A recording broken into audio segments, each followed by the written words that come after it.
All right, so the scene is set for the battle of his political life. With me now is Prime Minister Chris Hipkins. Welcome to Newshub Nation. Good morning. So, are you ready for a scrap?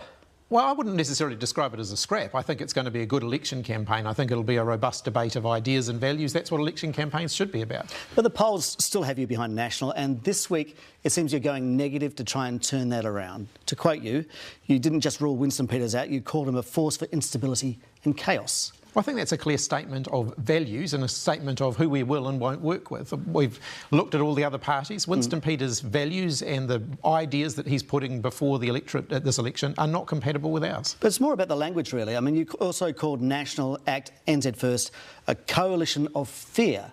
That's bleak language. I think we're just being upfront with how we see the issues coming into this election campaign. You know, we've had 2 years of Christopher Luxon bagging us every day. I think, you know, as we get into the election campaign, we are going to push back a little bit on that. So this is Prime Minister unleashed a bit, is it?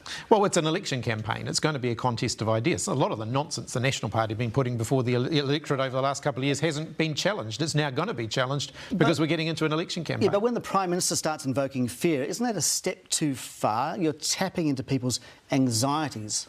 Well, I think, if you look at what the opposition have been doing over the last 2 years, they've been absolutely tapping into fear. I'm calling them out on it. I'm saying I don't think that actually winning an election should be about tapping into people's fears. It should be about creating hope for the future. That's very much what I'm focused on. Is it going to be a successful tactic, though? I mean, who likes that? Which voters are you trying to entice with that kind of language? Well, what I'm setting out is Labor's vision for the future and what's at risk if there is a change of government. That's a legitimate part of election campaigning. OK, so you say that you're trying to create a clear-cut difference between you. But this week, National say had really good cut-through with its maximum $25 a week tax cut for median earners. That looks better on the billboards, it looks better on the socials than $5 a week GST-free fruit and veg. Puts you on the back foot. Oh, it's a real smoke and mirrors exercise. When you scratch below the surface, you'll find that National are giving with one hand and taking more with another. So they're going to cancel a whole lot of things in order to be able to fund their tax cuts, and their numbers simply don't add up. They're proposing to introduce 4 new taxes and the numbers just don't add up. But if you strip away all the add-ons and all the calculations, it's about the headlines, isn't it? It's about what the voter thinks of when they head into that booth. The easy numbers. I don't think New Zealanders vote exclusively based on one single issue. I don't think they're going to vote based on potentially, in the case of a minimum wage worker, the idea of 25 cents an hour extra. I think they're going to vote based on what kind of country they want to live in, how they want the country to feel, what their hopes and aspirations are for themselves and for their children. I want New Zealanders to know that if they want to work hard, they want to get ahead, they want to create a better life for themselves and their families, that's why I'm here. I want to make sure that the government is creating the kind of conditions where they can do that. But that's your message there. But really, it's the simplicity of message that gets cut through for the voters, isn't it? And so far, I think National is winning that battle. Well, if people want to vote for the investments that we're making in health, education and infrastructure, if they want to vote for more children in poverty, if they want to vote to sell New Zealand houses to overseas investors, those are the policies that National are putting before the electorate. I think we're a better country than that. I actually think New Zealand can have a better future than that. $4 billion worth of savings announced this week. 6 weeks out from the election.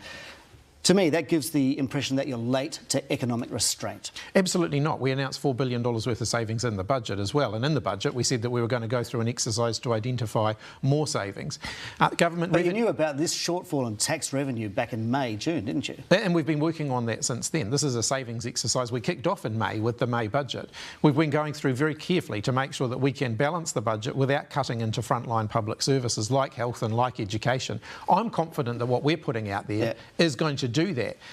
Deeper cuts than that can only result in cuts to frontline services. But again, it's sort of the narrative, isn't it? Cutting back on consultants, public service savings, these have been key opposition attack lines, and it sort of feels like you're suddenly acting now. Sort of, again, it feels like late to the party. If you look at the spend on consultants and contractors, it's been trending back down after a peak during the COVID-19 period.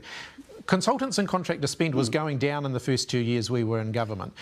It started to go up because of the COVID pandemic. I'm not going to apologise for that. We had to do everything we needed to do to support the country through that, but now it's coming back down again. And I guess, but it's the perception of you're doing it now, 11th hour, after 6 years of governing. That's the problem, isn't it? No, not at all. I absolutely reject that we're doing it now and that this is a last-minute thing. This has been an ongoing program over about the last 18 months. As we exited the COVID-19 pandemic response, we have been dialling back that expenditure that we did dial up during the COVID response to support the country through. Maybe another vulnerability for you is education, because some of the stats that have recently come out have been disturbing. 15% of school leavers don't have NCA level 1. It's really basic, and that is 50% worse than 2017. We have to acknowledge it has been an incredibly disruptive few years for our education system. Kids have lost a lot of learning. You know, kids went away from the classroom for the COVID-19 response period. There's been a lot of disruption. Teachers have been out of the classroom a lot more than they normally would be, and we have to acknowledge that. But also, I would say to you, those 15-year-olds are the kids who went through their primary school education under national standards. There are no silver bullets here. And if you look for a silver bullet, you're more likely to make the problem worse, which is what we have seen in recent times. But we've ended up with another bad stat, for example. Quarter of decile 1 and 2 school leavers didn't get NCA level 1. And that's terrible. What's that doing? How is that setting them up? And this has happened within, you had a period as Education Minister and under your watch. It's absolutely not acceptable. But what I'm saying to you is there are no overnight fixes for this. We've got to make school a place where those kids want to go. Too many kids aren't showing up to school regularly. We've got to make sure that we're getting them through the school gate. Now, simply sitting them down for 3 hours a day and drilling them with reading, writing and maths, that hasn't worked in the past. It's going back to the 1950s. Well, we've actually got to create an education system where kids want to be there and they're engaged in their learning. Won't voters get confused with that particular policy? You just quoted National's policy, teaching the basics, but then you want to mandate reading, writing, math and make them core teaching requirements. Absolutely. That comes after National's done it. Again, it feels late. But forcing them to sit there for 3 hours a day for those things isn't going to engage them in their learning. Kids will engage in their learning when they're being taught a curriculum that's engaging, that's stimulating, that's interesting. When I go in and visit schools, and I've done a lot of that over the last 6 years, these kids blow me away. Yeah. But we've got to make school a place where they want to be. And do you think the voters are going to distinguish between those two policies? Because, again, it's the headline, is it reading, writing, maths, for both of them? Yeah, we've taken our time to make sure that we're building a policy that's based on evidence of what's actually going to work, not a quick fix, simplistic, slogan-based clickbait policy like we saw under National. Should you have done this 6 months ago? Should you have done it 3 years ago? Look, let's be frank. We were working on this 3 years ago. The pandemic. The pandemic came along, and I made the decision as Minister of Education that in a time when schools were simply struggling to get through one day at a time, that wasn't the time to be imposing extra requirements on them. And I think that was still the right decision to make. Okay. We did actually take a break from education reform during the pandemic period. We still have more reform to do. Let's look back to coming into power in 2017. Heady days. Jacinda Ardern promised transformation. And you've been in the kitchen cabinet, you're now PM. Have you lived up to transformation? We've lifted children out of poverty every year we've been in government. We've now got our emissions, our carbon emissions, which are the major driver of climate change, trending down for 3 years in a row. Those things have come about because of strong leadership. We are rebuilding the country's infrastructure. We've got record levels of investment in our roading infrastructure, our rail infrastructure. We're building new classrooms and new schools. We're upgrading and rebuilding our hospitals. These are transformative policies. Transformation doesn't happen overnight, though. Sure. And so there's the counterfactual, isn't it? We are in recession. There are more people on benefits. Hardship grants are still higher than they were pre-COVID. 24,000 families on state housing register. Is that how you thought you would finish an historic majority Labor government?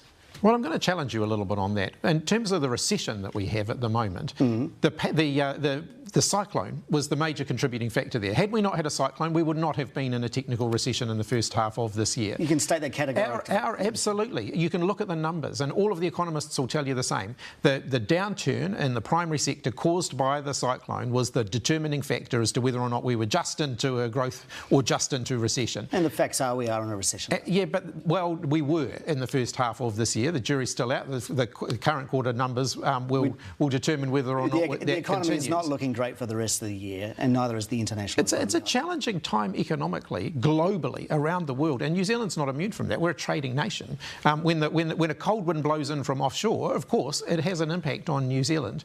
Inflation has been rampant around the world post the pandemic, and New Zealand, of course, has experienced that. And, of course, the opposition blames you for that as well in terms of domestic inflation.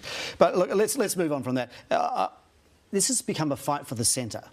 and you made a big call, no wealth tax, no capital gains tax. Both of those things I think your voters would really have wanted.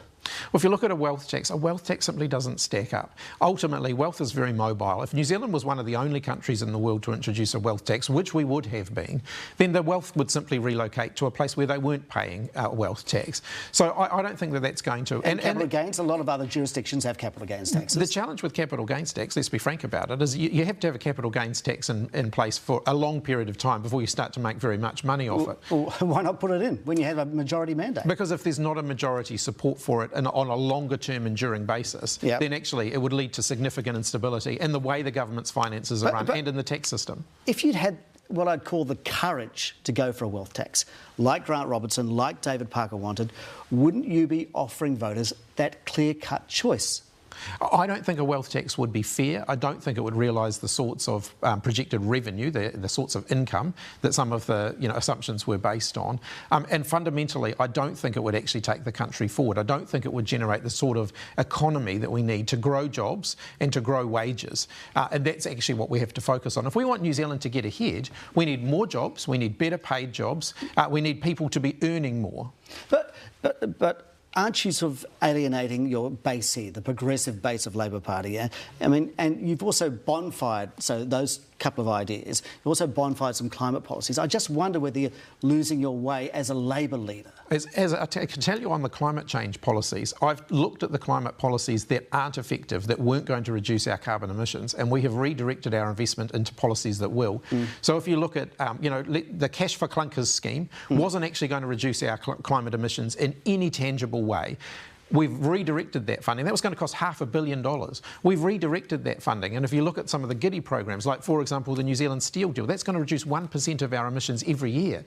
These are things that are going to make a difference. Sure. So I reject the idea that I've somehow turned my back on the climate change challenge. In fact, I think I've done the opposite. I'm accelerating our progress. And in terms of the taxes that we're talking about, are you alienating your progressive base there? And you need every one of those in this very tight election. Increasing taxes is not the only way to be progressive. Actually, being progressive means lifting children out of poverty. We are doing that. It means investing in public services like health and education, and we are doing that. Now's not the time for cutting taxes. I'm absolutely convinced that what we have now in our tax system is a good way forward. We should not be cutting taxes at the moment. We should instead be investing in the public services that New Zealanders rely on. If post-election you do get the chance to form a government, you will have probably the Green Party and Te Pāti Māori. You're going to rely on them, and they will want a wealth tax. You will have to consider it, won't you? I've been very clear. We won't be implementing a wealth tax in the next term. And any parties that are proposing that will need to figure out how to get a majority in Parliament without the Labor Party supporting it. So you're saying to the Greens and Te Pāti Māori, don't ask for it? I'm saying that we won't support one. OK. This is your time as Prime Minister. Only 40 other people have held the job, and your time could last less than 9 months. Would that be gutting for you? Oh, look, I'd be really disappointed. I'm thoroughly enjoying the job. I feel like I'm just sort of getting started, really. And I'd like New Zealanders to give me a full term so that I can show them what I can actually do if I'm given a full term as Prime Minister. All right, so if you are given another shot as Prime Minister, tell me what is the most transformational thing that you would do? I don't believe that transformation of our country is going to rely on one single thing. I think what we've got to do is create the type of economy that's going to grow our jobs, grow our wages, mean that people who are working hard can get ahead, mean that our first home buyers actually can keep a step on that ladder to buying their first home, so that we can keep lifting children out of poverty, so that we can keep tackling climate change and bringing down our emissions. I think transformation isn't one single thing. It's a range of things that we do as a government, and they don't deliver overnight results. They actually change New Zealand over time. Many of the transformational changes that we saw in the 1980s and the 1990s, we only saw the consequences of those decades later, and we're living with the consequences of those transformational changes now, today. The fact that we've got more kids living in poverty, the fact that we have more people in prison, many of those things can actually be tied back to the economic changes that were made in the 80s and 90s. Would we see a different Prime Minister post-election if you get back in? I mean, you've had, obviously, to deal with Cyclone Gabrielle, the Auckland floods, a series of ministerial scandals. You've been very reactionary. Would we see a different Prime Minister if you had that mandate? Well, you'll see me setting out over the next 6 weeks my priorities and what I would like to do as Prime Minister. Obviously, I came in midway through the parliamentary term, or towards the end of the parliamentary term, and so I was inheriting a work program that was determined by my predecessor. So you will see in this campaign me setting out my agenda. But I will also tell you, Simon, one of the things that's been very clear to me over the last 7 months of doing this job is that you cannot map everything out perfectly at the start of a parliamentary term and assume that that's what's going to happen for 3 years. Things change, and your values and the ideas that you bring to the job are the things that guide your decisions. You can't always control the decisions that you have to take, but you can bring a clear set of values and a clear set of ideals to that. And that's what you're going to campaign, and that's what we're going to see in the next 6 weeks? Absolutely. OK. All right, let's flip it around. The polls are tight. You are fighting for political survival. If you don't win, will you resign as Labor leader? I don't have a plan B. I'm focused only on plan A. I'll think about plan B the day after the election in the event that that's what happens. But my focus in the next 6 weeks is to get out there and to win the election for Labor. Prime Minister Chris Hipkins, best of luck in your campaign. We'll see you out there. Thank you very much for your time. Thank you. All right, stick with us. We'll be back with our political panel. Chris Farr